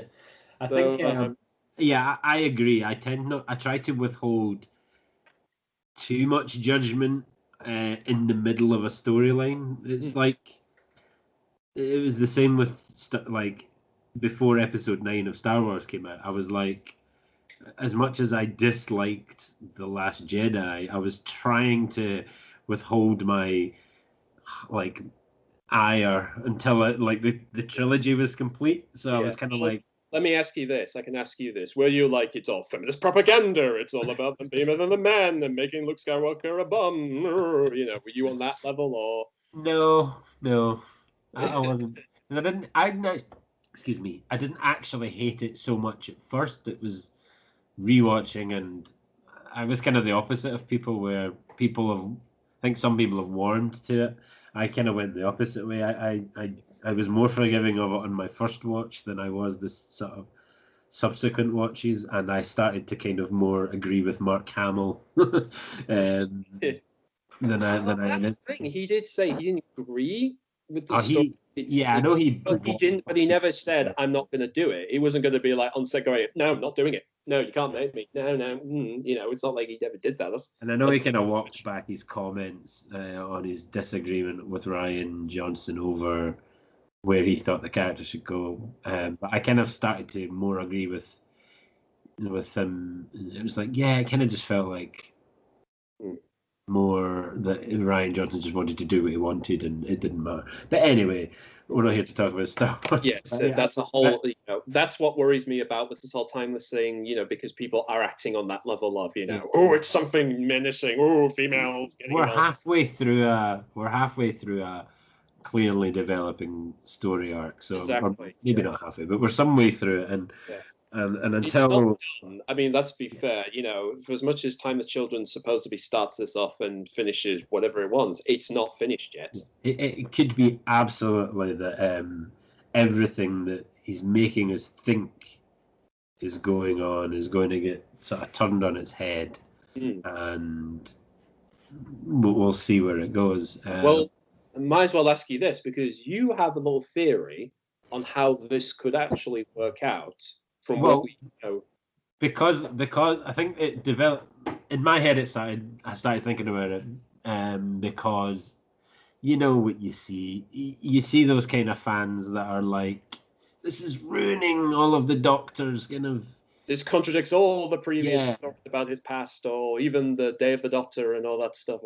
Yeah, and because, to be fair, on the surface it looks like. Yeah, have you just not thought about these things? Like the fact that Clara's been into his entire time stream, and we've seen all these Doctors, we've got all this history that Moffat was exploring, and let's be fair, I mean, what did the one thing Moffat do was just say, oh, by the way, there was another Doctor you never know of, because he didn't want to talk about it. And it sort of clarified the whole Time War business, what happened to the Eighth, and that was how he at least did it. Yeah, I mean, weirdly enough, that wasn't the plan. Weirdly enough, his original plan, that he wanted Eccleston to be that person. He wanted Eccleston to be the War Doctor, but he said no. So then he had to literally change it to be something else. So he ended up, why don't we just have John Hurt of all people? Yeah. So it's left a lot of fans kind of butthurt, hasn't it? So that was kind of, in my head, I was sort of like, how could this play out that in a way that would, if I was writing it, how could you play this out in a way that you still could have it be what you've developed, this whole sort of genesis of the Time Lords that you've now set into motion, and not contradict what's already been established. And for me, like with a lot of things in Doctor Who, the kind of get out of jail free card is the Time War, and I kind of it started kind of getting implanted in my head when it was that recent story that Russell T Davies created, where it was kind of like a prequel to Rose, wasn't it? I can't remember what it was. Did it during the I mean, just very quickly, there have been one thing that has been going on all this time. There's been like the Doctor Who lockdown, which is partly like watch parties of old stories. Yeah. The current series and through Twitter forums and even like little prequels or afterthoughts. Like there was one sort of after the Doctor falls, about what happened to Bill and all that stuff. And they were really lovely. I thought they were really good. It's a thing that I've also thought about a lot in terms of it, in that, and I really wish that they'd explored more, and they never really have. And it's the actual concept of a time war itself. It's like because anytime you actually see it kind of on screen, it's just a battle between the Daleks and the Time Lords, and it's like, and they mention planets burning and this, that, and the other, but I'm like, no one's really sat down and sort of spoke about, on the show at least, what it means to use time as a weapon. Like erasing people and races and cultures and then bringing them back, and paradoxes and all this shit. And Russell T Davies mentioned in that short story, I wish I had it in front of me to quote it verbatim, but like, I mean, I'll probably put a link or show a bit of it on screen, so people can at least see. But it sort of talks about the things they do in the war, and like, I'm sure it mentions him living whole lives that are then like stepped back, completely erased from existence. So in my head, the get out of jail free card with this whole timeless child thing is the Time War, and the thing like with Davros being pulled out of the Time War. So it's obviously possible the that nightmare child. Yeah, exactly. Shit like that can happen. So I was like, well, why can't it just be the case that one of these paradox lives from the Time War of the Doctor is just in all of the confusion and paradoxes and portals and wormholes and whatever is being used, why can't one of these have fallen out of the Time War and that could have been the portal that's above the head of the Time War? Yeah, that's the thing. When we see the little girl, she's standing in front of a massive thing with a gaping vortex hole. So she's clearly... He's found himself regenerated into this form, and it's fallen out of the Time War. Yeah. This person comes and finds her. Yeah. Creates the Time Lord. Then the Time Lord rewrites the history of Gallifrey in that case because of that thing. Yeah. So the Time War has been the cause of it, but it then means that the Doctor has been the genesis of the Time Lords, but then in the full evolution of it, the actual Doctor could still have just been born as a normal Gallifreyan. Yeah. And that can totally, in my eyes, sort of balance the butthurt a little bit. Balancing the butthurt, I like that phrase. The arsehole's getting butthurt. Exactly. So I don't know, maybe other people have thought of it, maybe it's crazy wacky, maybe it'd be how it ends up. I mean, it's not the first time they've tried to explain the Doctor's backstory at all. I mean, it's like, I know like one idea, there's something called the Cartmel Master Plan. This was like the former script editor of Doctor Who from the classic era. There was this whole idea to make the Doctor seem more powerful than Mickey, and the idea that there were 3 people who created the universe, and he was one of them. He was the one that didn't have a name or didn't do that. And I think one idea was he did, in order to hide his identity, he did jump into the time stream and change himself to become the Doctor. And, and again, that's Yeah, that's what I do. I remember even if you go back to the Time War bits of Russell T Davies, like in End of Time Part 2, there's the bit where he talks about, we're not just bringing back Gallifrey or the Daleks, you bring back all these other things. You bring about the Skaro degradation, the kings of the Nightmare Child and the Army of Kings, Neverwhere and Never Ends, all these things. And Russell T Davies mentioned this. He made that shit up. He don't know what the hell that was. He just made it completely up. And not to mention the fact that they full on tried to hint that the weeping angels themselves were somehow a result of all this nonsense. Well, you have those two people holding their hands up, and he just says, let them hide in shame of weeping angels of old. So it's again, throwaway comment, and I don't think that anything was really intended. No, I think it's just a fun little visual. Oh, look at that! They're putting their hands on their eyes. I wonder who else does that. But but someone could totally convolute that as well. There's so much to it. Yeah, there actually is a novel. There was a novel called Engines of War, which was about the War Doctor. And they did expand on the Skaro degradation, which was the whole passage of saying it was the Daleks basically picking alternative versions of themselves from other universes. You get all these weird designs and hybrids and things that walk, or literally test tubes people in bottles, whatever, just walking. Yeah. So, like I said, it's not the first time Doctor Who's set a thing up and then other people just gone with it and just did their own crazy thing. Yeah. And I like to think Chibnall, for my attitude to him is basically, I did worry when he became the showrunner. I mean, because he did read some, he was sort of the main writer for Torchwood and he did some Doctor Who stuff and they weren't very good, if I'm being honest. They were not the best stuff. But since he's taken over the show, he hasn't done anything. There's one or two stories that I do think are shit, don't get me wrong. But the majority of things, it's not as bad as I imagined. And you can take that as a compliment or a negative against him. I like to think, ideally, I want to see where this whole thing goes. Because if he set this up with the purpose of, we're going to talk about it, we're going to bring, we're not just going to leave it here, or I'm not going to let a bunch of whiny babies on the internet tell me no. Because that's kind of what happened with Last Jedi, because people were so assholey butthurt about it that they just literally said, no, Palpatine did it. All that stuff about Last Jedi, no, forget it. Palpatine did it.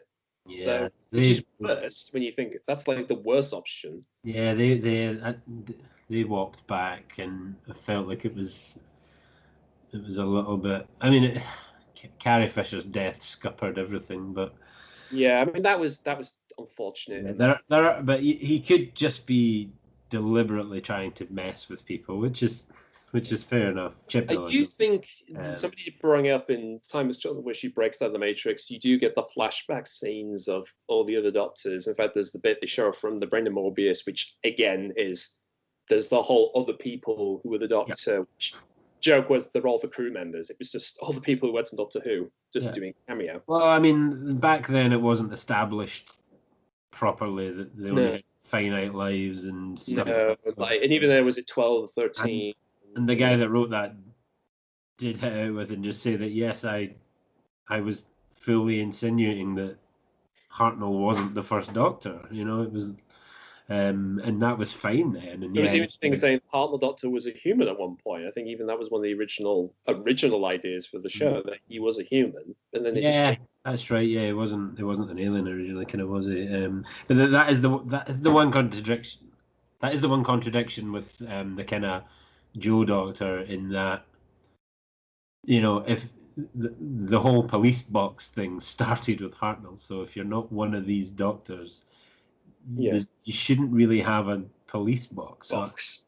So again, unless you've fallen out of time and maybe your memory's all screwed up, and maybe that's just one of the things that's But people are happy to overlook other things. I mean, they're happy to overlook the whole Valeyard thing. They're happy to.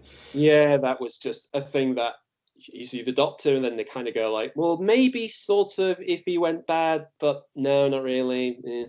But if it doesn't go this way, then it does slightly negate some of the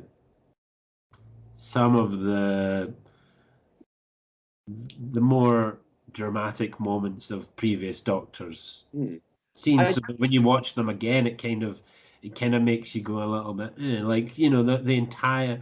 the entire thing with Matt Smith thinking he was going to die, and then Clara pleading from the Time Lords to to save him. Yeah, give him more life, that stuff. Like if that, and then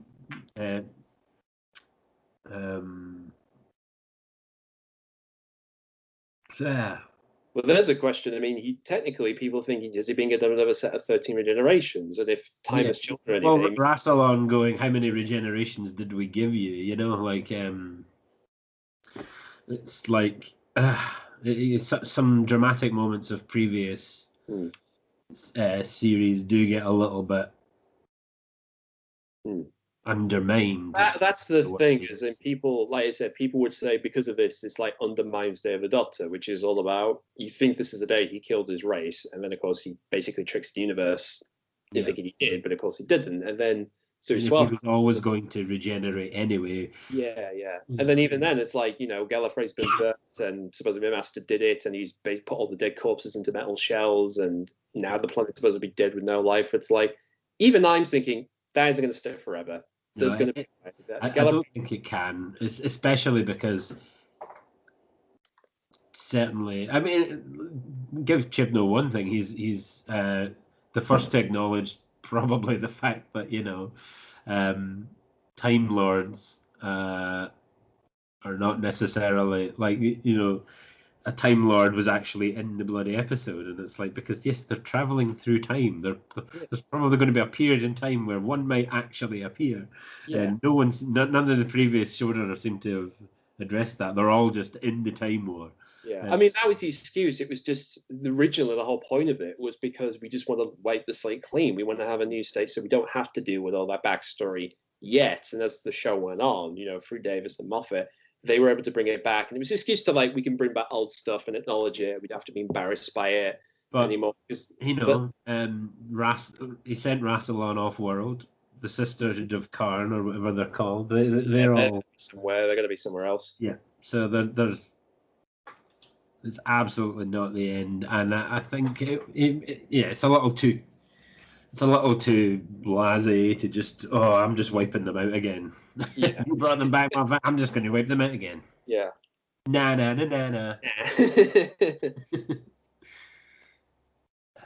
So yeah. I'm still looking forward to see where it goes. Yeah. I do want some more answers to be a little more forthcoming. You teased the whole thing out for 2 entire seasons, but really only teased it out for 1 season. Well, you did it in the Ghost Monument. That's the first time it's mentioned. Never again. Never mentioned it again. And the 12 goes full on onto it, pretty much. Yeah. More Master would be. I mean, at the end of the day, you could say he did it. Maybe he was messing with the Matrix, and maybe he's the timeless child. Maybe he was the one. Maybe he was the timeless child, and he's just being a dick about it.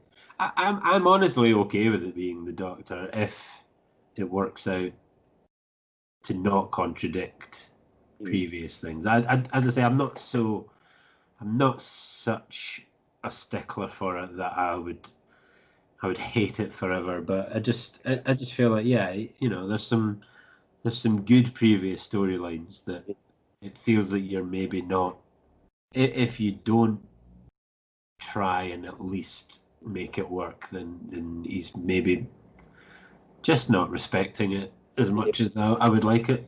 Yeah, I like to think he will explain it. There will be a gateway out of this, like you said, with maybe a Doctor fell out through time or whatever. But like I said, it doesn't negate anything that's happened in the show before. And again, the show's riddled with so many contradictions or retcons anyway. So it's like, this will eventually pass. I mean, we're still sort of in the, like I said, the arsehole butter area of it, but hopefully it will get sorted out sometime next year. There's always going to be someone unhappy with it, whatever happens. I know, there always is. I mean, I'm pretty sure there were people who didn't like Gallifrey being gone in Russell T Davies' era. I bet people were pissed about that initially. Yeah, no doubt. But given the fact that it's a show about time and it's 60 years old almost, there's, as you say, there's just contradictions going to be everywhere. It's at the end of the day, it's a fucking TV show.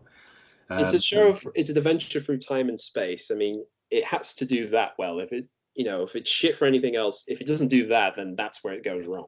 And I thought that Chibbers he's at least tried to do some historical episodes, and he's done some of them quite well. I really enjoyed the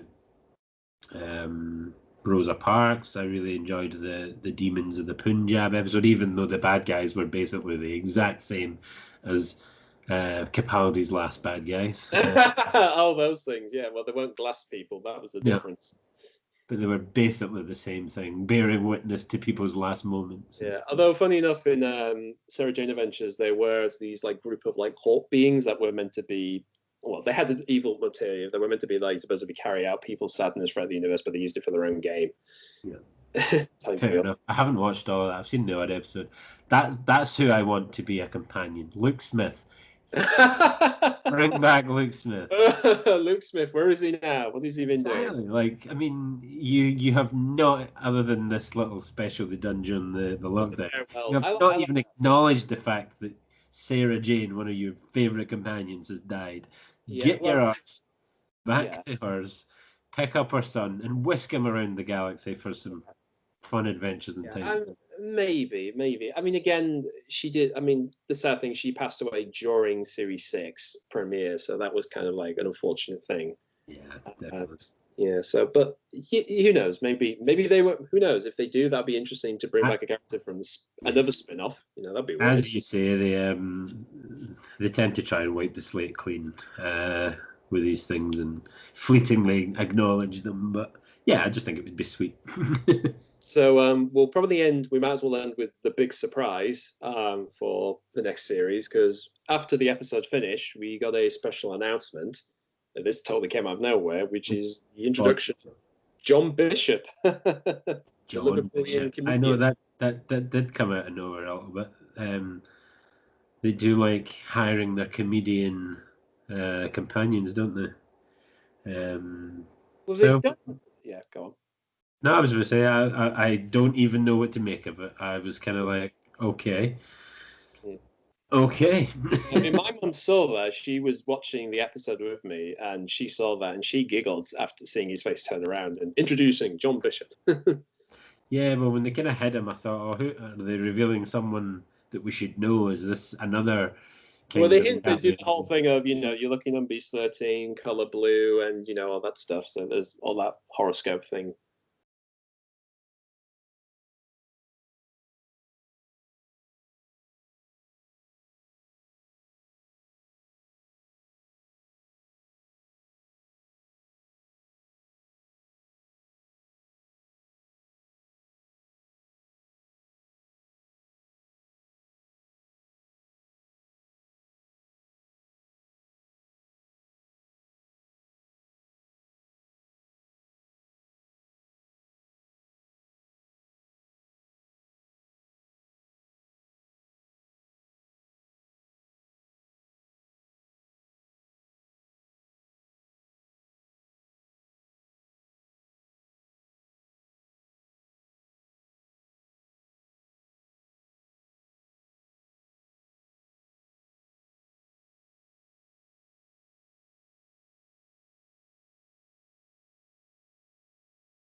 it's not really been part of her character in much in the same way that it wasn't in Capaldi's character. No, no. It was kind of sort of surprised himself a little bit when he met River Song, and it kind of came out a little bit. But beyond that, it just wasn't in his character profile, and I don't get that they've really been interested with Jodie Whittaker. No. So unless there's some substantial character development between the two of them, exactly, the next season, I couldn't see it feeling natural. No, and like I said, I mean, if you go even throughout this era, Doctor Who, since its comeback, I mean, they have addressed sexuality in many cases. I mean, Captain Jack, as we said, he's done it. He's bisexual with anything. I mean, he's done it with anyone and anything, really. That character, and he's open, very open about that. The other previous assistants and characters, and either main series and the spin-offs, and the Doctor itself. I remember.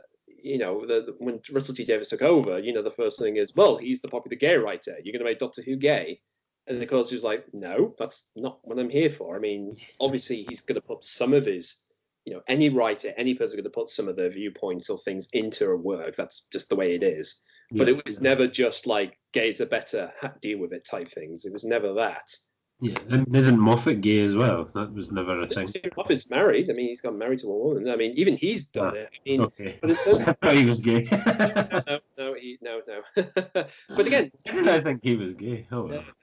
But even then, like the character of the Doctor, the sexuality of it, since then, we've had, most of the women have either tried to come onto him. We had Rose going onto the Doctor and falling in love. Martha tried to, but then realized it was never going to happen. Catherine was. Catherine's character, Donna was never interested at all. She just didn't have an interest. She was a refreshing. Amy tried to. I mean, Amy tried to the end of Flesh and Stone, and even the Doctor was like, no. Like even I liked the way it worked with Amy. I liked that she was it was almost a polyamorous thing with Amy, wasn't it? It was like you're my boys, and I'm absolutely in love with both of you, and I'm not going to choose between you. And well, even then, they did. You two will just have to get used to being with each other. Well, even then, it starts off like she's engaged to Rory, and then goes off on these adventures of the Doctor. She may have a thing with her, but then realizes Rory's really who she wants to be with in the end. Yeah, and they made that a point. Really, even when they got married, they still stayed more or less that couple all the way through. Yeah, absolutely. And, even right up to, both Clara's introduction, there was never really that. It was sort of, she started off as a plot point, really, for being the impossible girl. And then she became her own character. And she had a relationship with Danny Pink. There's not a Pink for you. But we all know what happened to that. And like I said, it's the difference over the years. And like I said, I'm not against the idea. We've seen people fall in love with the Doctor and kiss the Doctor. Like he's been kissed by men and women many, many times. That's nothing new. Yeah. But like I said, I just don't. I ideally do. I think it would just be really lazy to do something like that. To be like, she's now coupled with Yaz or something like that, because it just feels, like you said, it's not earned. It doesn't even seem like there's a hint of that. Whether from the Doctor or Yaz. Hinting it's something between Yaz and Ryan, and then it just never really materialised. They were kind of mates. They were kind of sort of old friends, maybe slightly. There hasn't really been any romantic plotline at all, has there? Graham and his wife, that's about it, That's about it, yeah. So that's better, I think. It's like they've had some good sci-fi since Chibnall took over. I'll give him that. So I've enjoyed that aspect of his tenure. The space races and the there's been some good sci-fi in there. But as ever, we'll have to wait and see when the series will, because apparently it's supposed to come in 2021. I'm more interested in what they're going to do after her. Are they going to now just open the floodgates and say, anyone who wants to be the Doctor, come forward and we'll pick the best? Or are they going to make it a plot point to deliberately go back to being male for some reason. I don't know. I mean, if the It's going time to be has interesting to see how they navigate that. yeah, if the Times Child did anything, it's proven the Doctor could be any color or race, whatever. So it doesn't. Yeah. I mean, yeah, that's absolutely a good shout. Let's mix up the race a bit. Yeah. So and again, it's the same. People use that with James Bond. Like people often say, "Could you do a female James Bond?" It's like it's not.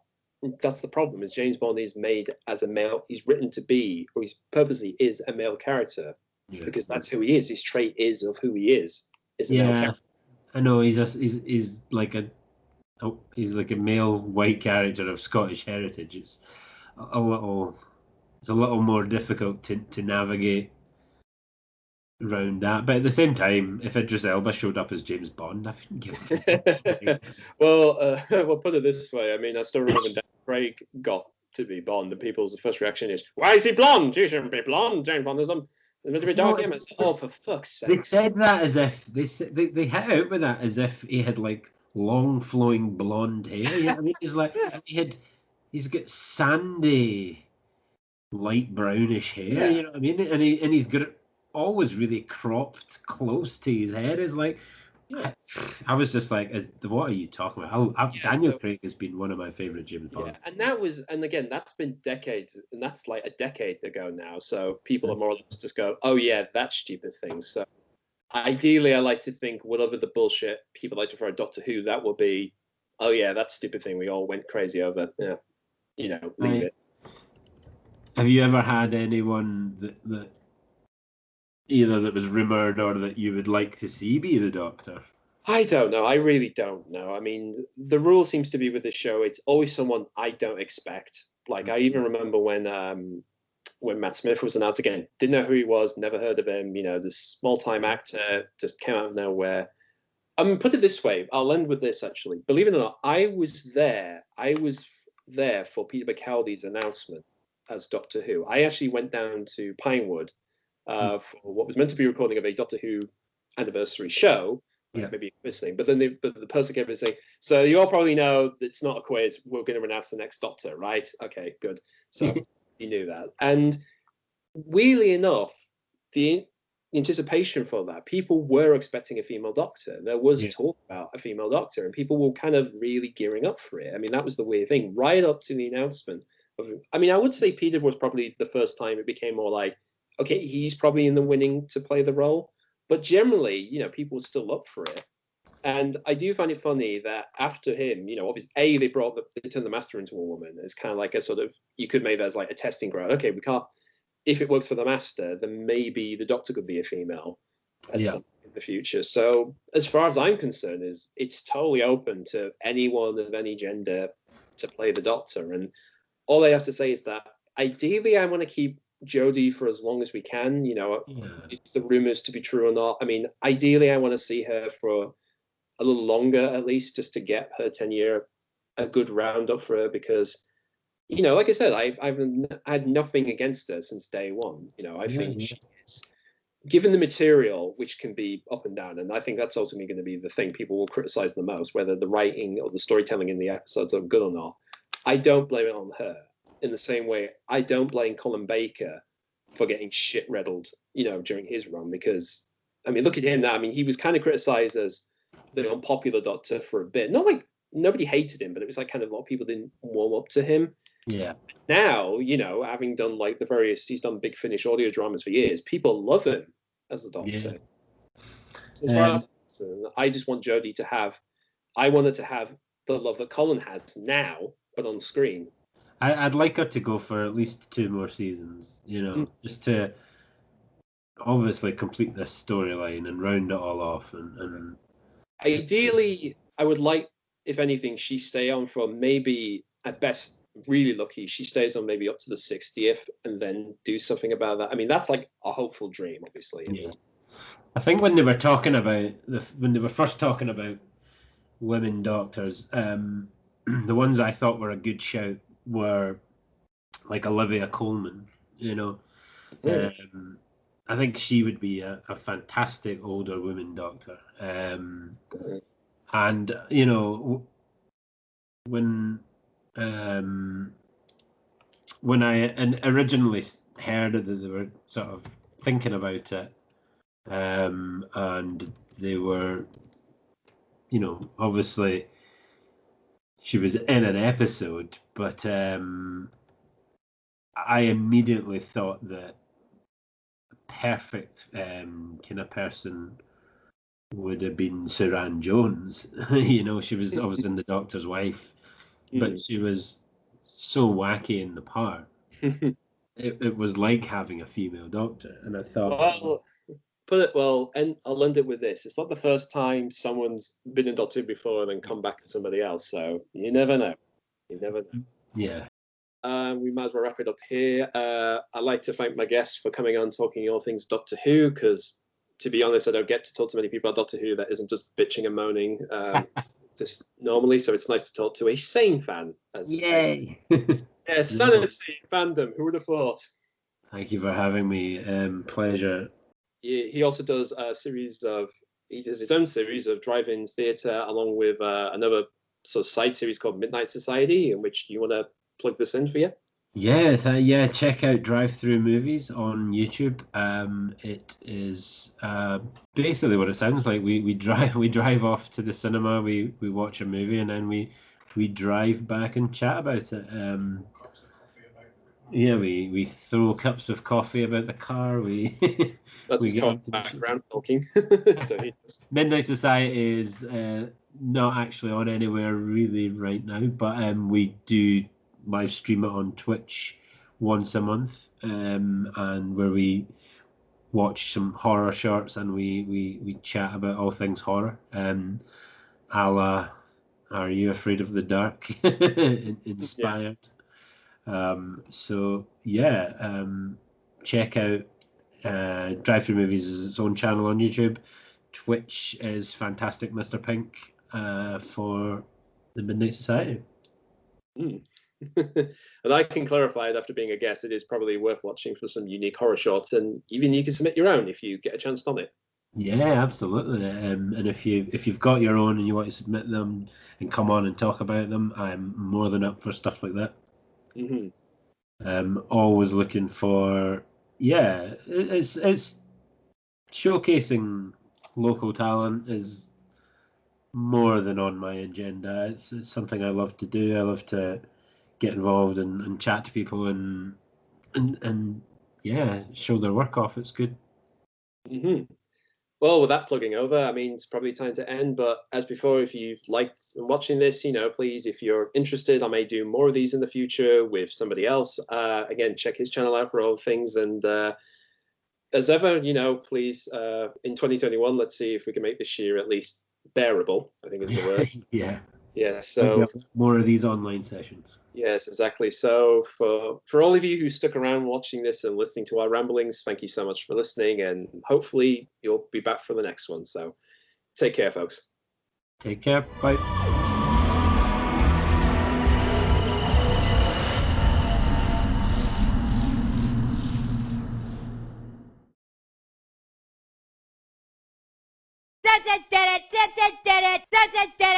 Shut up!